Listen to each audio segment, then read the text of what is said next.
Hello students, welcome to MKH video series. Today we are going to start exercise 8.3 of class 7th part of comparing quantities. इससे previous video में हमने 8.1 और 8.2 exercise को cover up किया था। 8.1 और 8.2 exercise में हमने रेशो और परसेंटेज से रिलेटेड क्वेश्चन कवर अप किए थे। तो रेशो और जो परसेंटेज थे वो एक वे था फॉर कंपेयरिंग क्वांटिटीज़ के लिए। अब हमारे पास में जो क्वांटिटीज उसको कंपेयर करने के पास हमारे पास में दो और मेथड जो वे है वो हमारे पास कौन कौन से हैं। एक होता है हम कोई चीज़ परचेज करते हैं, सपोज कीजिए हमने परचेज, और एक होता है सेल। अब यहाँ देखिए कि परचेज और सेल, तो परचेज होता है कि जिस अमाउंट में हम किसी ऑब्जेक्ट को परचेज करेंगे तो उसको क्या बोलते हैं, हम इसको एक और नेम देंगे, कॉस्ट प्राइस।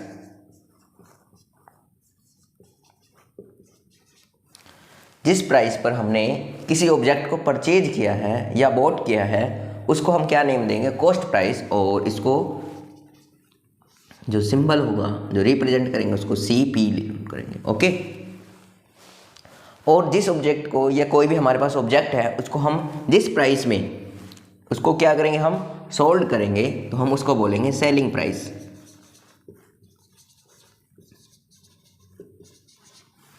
और इसको कैसे हम डिनोट करेंगे, SP से, ओके। अब इन दोनों को कंपेयरिंग से हमें 3 रिजल्ट्स मिलेंगे। क्या क्या मिलेगा, if cost price is greater than from selling price. अब यहाँ देखिए हमारे पास में जो कॉस्ट प्राइस है वो ग्रेटर देन है फ्रॉम सेलिंग प्राइस है, तो हमें क्या होगा कि हमने कॉस्ट प्राइस तो ज़्यादा पे किया है बट सेल है वो कम में कर दिया हमने, तो क्या हमें डिफाइन होगा, लॉस होगा। और लॉस कैसे डिफाइन होगा, जो हमारे पास में कॉस्ट प्राइस होगा सब्ट्रैक्ट कर लेंगे हम किसको, सेलिंग प्राइस को, तो हमारे पास में लॉस डिफाइन हो जाएगा, ओके। अब देखिए हमारे पास में सेकंड कंडीशन क्या हो सकती है, if CP equal SP।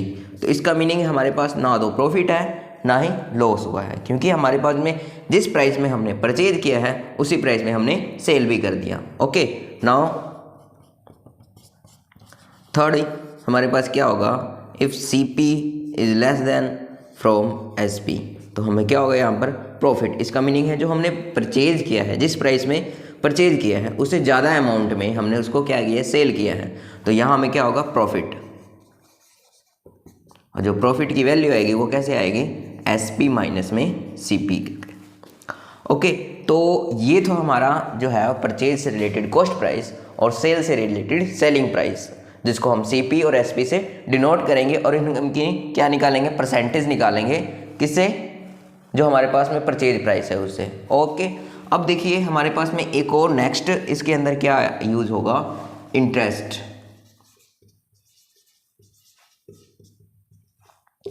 Interest का मीनिंग क्या हमारे लिए कि हम किसी को जब पैसे जो हैं वो उधार देते हैं हम, या फिर कोई बैंक किसी को उधार देता है तो वो इंटरेस्ट लगाता है उन पर, ठीक है। तो इंटरेस्ट जो होता है वो कैसे होते हैं, हमारे पास में 2 टाइप्स के होते हैं। एक होता है सिंपल इंटरेस्ट, एक होता है हमारे पास में कॉम्प्लेक्स इंटरेस्ट, ओके। तो ये हमारे सिलेबस में नहीं है, हमारे सिलेबस में क्या है, सिंपल इंटरेस्ट है। तो सिंपल इंटरेस्ट का जो फॉर्मूला होता है वो क्या होता है हमारे पास में, सपोज कीजिए जो यहाँ P है वो डिनोट करेगा प्रिंसिपल को। प्रिंसिपल का मीनिंग जो हमने प्राइस या अमाउंट जो है बोरो किया है या उधार लिया है वो हमारा प्रिंसिपल होगा। फिर हम किस, जो T होगा वो टाइम पीरियड को बताएगा, किस टाइम पीरियड के लिए ले रहे हैं हम और कितने टाइम पीरियड में हम उसको पे कर देंगे। और जो R होगा वो डिनोट करेगा रेट, यानी किस रेट पे हमने जो है इंटरेस्ट पे करना है, ओके। तो किस रेट पे या प्रिंसिपल हमने उधार लिया, तो ये सिंपल इंटरेस्ट का जो फॉर्मूला आएगा वो आएगा principal into time into rate upon में 100, ओके स्टूडेंट्स। तो जो हमारी 8.3 एक्सरसाइज है वो किससे रिलेटेड है, हमारे परचेज यानी कॉस्ट प्राइस यानी CP, सेलिंग प्राइस SP, इससे रिलेटेड प्रॉफिट एंड लॉस से रिलेटेड है, और हमारे पास में सिंपल इंटरेस्ट से क्वेश्चन जो है वो पुटअप किए हुए हैं। तो ओके स्टूडेंट्स, तो इससे रिलेटेड क्वेश्चन हम 8.3 एक्सरसाइज में अब कवर अप करेंगे, ओके। ये students let start exercise 8.3। First question है Tell what is the profit or loss in the following transactions. Also find profit percent or the loss percent in each case. तो first case में क्या हमारे पास में gardening shares bot for the 250 and the sold for 325. अब देखो gardening shares जो है वो गार्डनिंग शेयर्स का जो परचेज प्राइस है, इट मीन्स जो सीपी है कॉस्ट प्राइस, वो कितना है 250 rupees and the selling price जो है वो हमारे पास में कितना है, इट मीन्स एसपी जो है वो 325 है. तो वैल्यू हम निकालेंगे कि लॉस है और profit, loss and profit percent also. तो हमारे पास में प्राइस ऑफ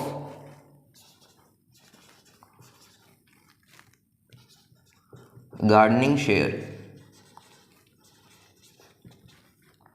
₹250. ओके, तो ये जो हमारे पास में 250 है वो price of the gardening shares है. तो ये जो है हमारे लिए क्या लिखा हुआ है उसके अंदर, बोट किया है उसने ये, यानी कि हमारे पास में ये कॉस्ट प्राइस आ जाएगा. तो cost price of gardening shares equal to ₹250 and selling price SP of gardening shares कितना है 325 रुपीज़. अब यहाँ क्या हमारे पास में जो SP है is greater than from CP. तो इट मीन्स क्या होगा, जो सेलिंग प्राइस है वो कॉस्ट प्राइस से ग्रेटर वैल्यू है. तो इट मीन्स जो क्या होगा हमारे पास में प्रॉफिट होगा.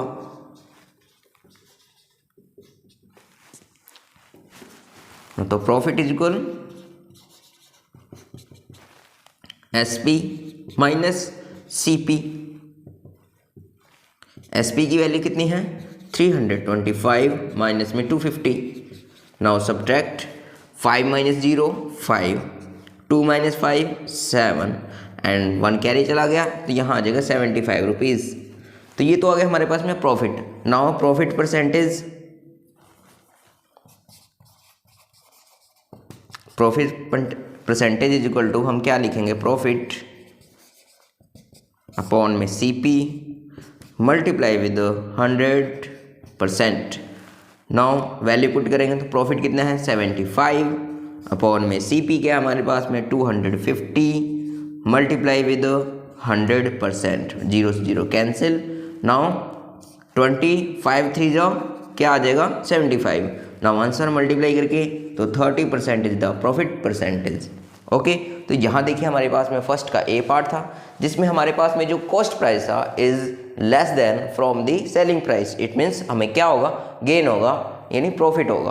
ओके, तो प्रॉफिट की वैल्यू हमने डिफाइन कैसे की है, जो सेलिंग प्राइस है सब्ट्रैक्ट करेंगे कॉस्ट प्राइस को तो हमारे पास में प्रॉफिट की वैल्यू आ जाएगी. प्रॉफिट परसेंटेज का फॉर्मूला क्या होता है, profit percentage is equal to profit upon में कॉस्ट प्राइस मल्टीप्लाई बाय 100%. तो वो जो हमारे पास में प्रॉफिट था वो किस में कन्वर्ट हो जाएगा, परसेंटेज में. ओके स्टूडेंट्स, तो ये था फर्स्ट का A पार्ट. पार्ट B हमारे पास में a refrigerator bought for the 12,000 rupees and sold at 13,500. तो ये भी आपके लिए होमवर्क है. इसमें आपको डिफाइन करना है, यहाँ हमें क्वेश्चन से डिफाइन हो रहा है कि जो प्राइस है कॉस्ट प्राइस वो कितना है 12,000 है और जो सेलिंग प्राइस है वो हमारे पास में कितना है 13,500. इट मीन्स हमें प्रॉफिट हुआ है. तो ये भी आपके लिए होमवर्क है students. Now move to the next part, part C. A cupboard bought for ₹2500 and sold at the 3,000. तो यहाँ भी हमें देखने में पता चल रहा है कि यहाँ जो कॉस्ट प्राइस है is less than from the selling price. It means यहाँ भी प्रॉफिट होगा. Now next part D. A skirt bought for the 250 rupees and sold at the 150 rupees. तो यहाँ जो हमारे पास में जो सेलिंग प्राइस है और जो कॉस्ट प्राइस है उसमें कैसे डिफाइन हो रहा है कि जो हमारा जो कॉस्ट प्राइस है वो is greater than from the selling price. Okay, तो cost price of skirt CP equal to क्या है हमारे पास में ₹250. Selling price of skirt it means SP equal to ₹150।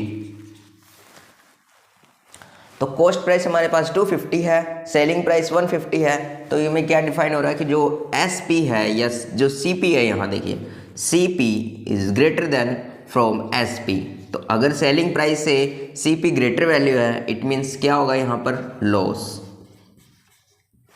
Okay, तो लॉस की वैल्यू कैसे डिफाइन करेंगे? तो loss CP minus SP।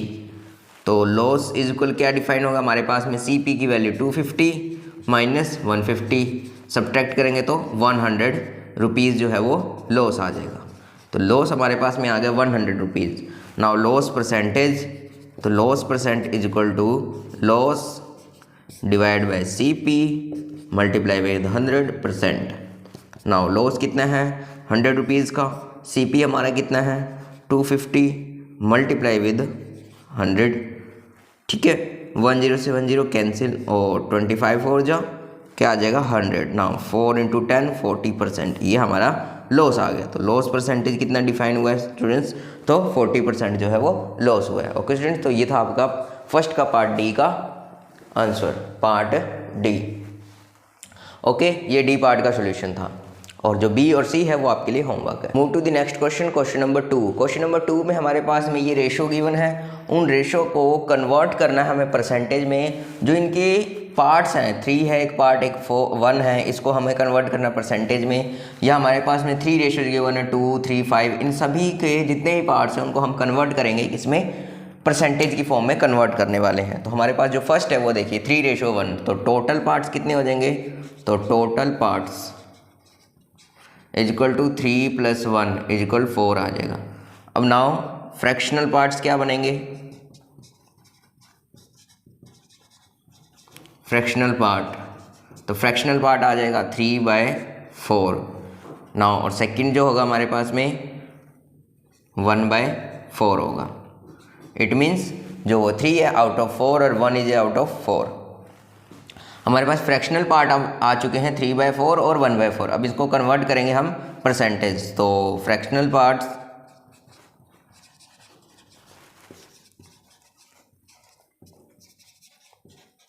Convert into percentage. तो फ्रैक्शनल पार्ट्स को हम कन्वर्ट करने वाले परसेंटेज में, तो 3/4 इंटू 100%। नाउ कन्वर्ट करेंगे तो क्या आ जाएगा? ये 25 पे कैंसिल 4 से, तो 25 3 जा 75%। नाउ 1/4 इंटू में 100%, अगेन 25 पर कैंसिल, 25 1 जा 25, नाउ 25%। तो ये हमारे पास में फ्रैक्शनल पार्ट जो हैं वो कन्वर्ट हो चुके हैं किसके अंदर? परसेंटेज में। सेम एज वर्क हम इसमें करेंगे, हमारे पास जो 3 रेशो है। तो टोटल पार्ट्स काउंटिंग करते हैं, तो total parts 2 + 3 + 5 is equal to क्या आ जाएगा? 10। Now fractional parts,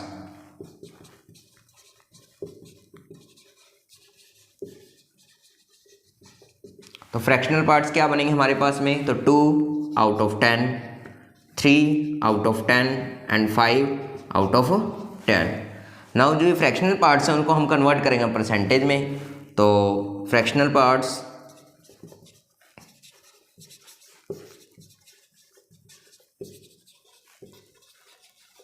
convert into percentage. तो 2/10 मल्टीप्लाई विद 100%, 3/10 मल्टीप्लाई विद 100% और 5/10 मल्टीप्लाई विद 100%। तो कन्वर्ट हो जाएंगे ये। तो कन्वर्ट होने पे वैल्यू क्या आ जाएगी? 10 10 जा 20% यहाँ आ जाएगी, 10 10 जा यहाँ 30% वैल्यू आ जाएगी और यह 10 10 जा 50% वैल्यू आ जाएगी। ओके स्टूडेंट्स, तो ये हमारे पास में जो रेशो थे, तो रेशो के जो ईच पार्ट्स थे वो किस में कन्वर्ट हो चुके हैं? ईच पार्ट्स परसेंटेज में कन्वर्ट हो चुके हैं। अब इसका जो सी और डी पार्ट है वो आपके लिए होमवर्क है। Okay students, to the next question, question number 3। Question number 3 है the population of a city decreased from 25,000 to 24,500, find the percentage decrease. तो एक सिटी है जिसके जो पॉपुलेशन है वो डिक्रीज होती है, 25,000 से 24,500 जो है वो डिक्रीज हो जाती है। तो तो डिक्रीज जो है वो कितना हुआ है यहाँ पर कि जो डिक्रीज हो जाते हैं, यानी 25,000 टोटल पॉपुलेशन थी, अब वो डिक्रीज होकर कितनी हो गई है 24,500 जो है वो हो जाती है। तो कितने पीपल्स डिक्रीज हुए हैं, तो देखने में पता चल रहा है इजीली कि 500 जो पीपल है वो डिक्रीज हो गए हैं। तो मैं परसेंटेज निकालनी है कितने परसेंट जो है वो डिक्रीज हुए हैं। ओके, तो सॉल्यूशन नंबर 3,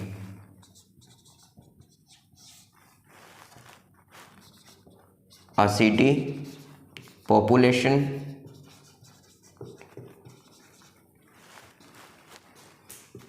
decreased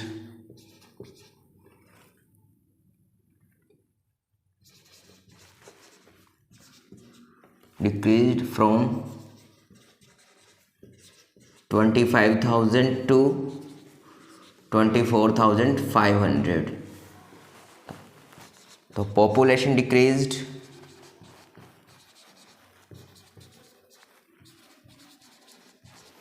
तो population decrease is equal to 25,000 minus 24,500, subtract करेंगे 0 माइनस 0 0, 0 माइनस 0 0, 0 माइनस 5, तो कैरी करके 1 कैरी आ जाएगा 10, 5 आ जाएगा यहाँ 4 4 0 1 500, जो पॉपुलेशन कितना डिक्रीज हुआ है 500, तो डिक्रीज परसेंटेज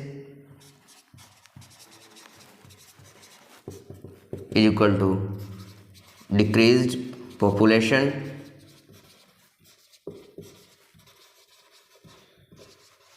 upon में initial population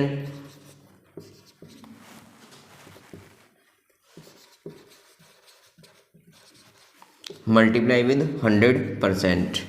तो डिक्रीज पॉपुलेशन कितना है 500 अपॉन में इनिशियल क्या था हमारे पास में 25,000 मल्टीप्लाई विद 100%।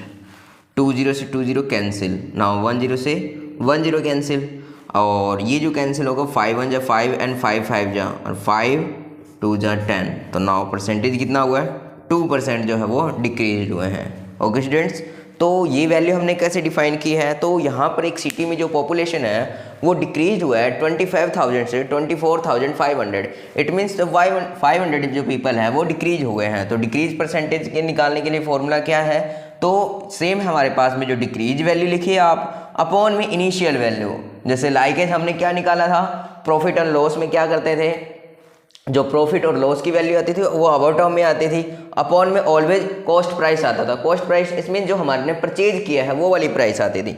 तो इनिशियल पॉपुलेशन जो है हमारे लिए एज ए वर्क करेगा सीपी, तो इनिशियल पॉपुलेशन मल्टीप्लाई विद 100% कर देंगे, तो हमारा जो डिक्रीज है वो परसेंटेज कितना आ जाएगा 2%। ओके स्टूडेंट, तो ये आप था क्वेश्चन नंबर 3 का solution. Move to the next question, question number 4।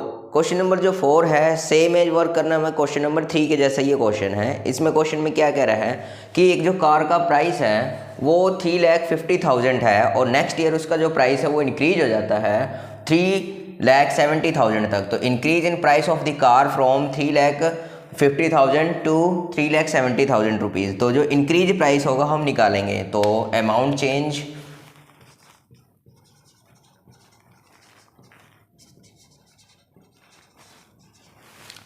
Change कितना आएगा हमारे पास में, जो लास्ट प्राइस है हमारा, लास्ट प्राइस क्या है 3,70,000 माइनस 3,50,000 कर देंगे, तो हमारे पास आंसर आ जाएगा 20,000 रुपीज़ जो है वो अमाउंट चेंज हुआ है।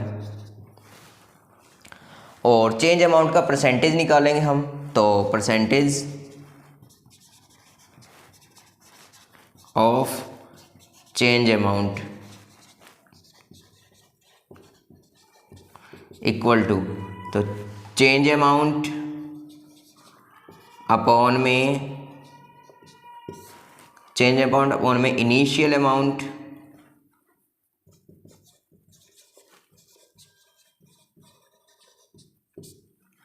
और मल्टीप्लाई किससे कर देंगे हम इसको 100% से।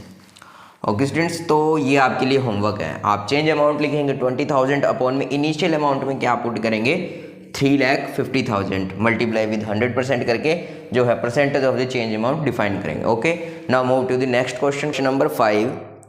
I buy a TV for the 10,000 rupees and sell it at a profit of 20%.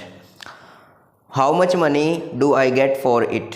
तो हमें क्या डिफाइन करना है कि प्राइस ऑफ टीवी क्या है, price of TV equal 10,000 rupees.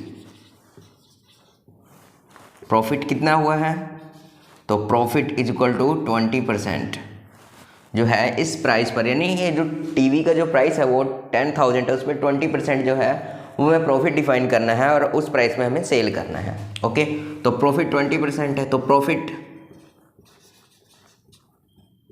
Is equal to profit percent of 10,000, तो 20/100 मल्टीप्लाई विद 10,000, 20 से 20 कैंसिल, नाउ 2,000 जो है वो प्रॉफिट आएगा। तो प्रॉफिट क्या आ जाएगा हमारे पास में, profit is equal to 2,000 rupees. तो 2,000 रुपीज़ जो है वो प्रॉफिट है हमारा, तो क्या आएगा हमारे पास में, selling price, selling price is equal to cost price plus profit. तो कॉस्ट प्राइस क्या हमारे पास में 10,000 प्लस 2,000, तो ऐड करेंगे तो 12,000 रुपीज़ जो होगा वो हमें इस प्राइस में हमें सेल करना है। ओके स्टूडेंट्स, तो ये था आपका क्वेश्चन नंबर 5 का सॉल्यूशन। ये थी आज की वीडियो जिसमें हमने एक्सरसाइज 8.3 के question number 1 to 5 questions cover up किए हैं। 1 to 5 क्वेश्चंस में हमने सीपी, एसपी और उससे रिलेटेड जो क्वेश्चंस हैं, प्रॉफिट और उससे रिलेटेड जो क्वेश्चंस हैं वो कवर अप किए हैं। I hope you like this video. Thank you, have a nice day.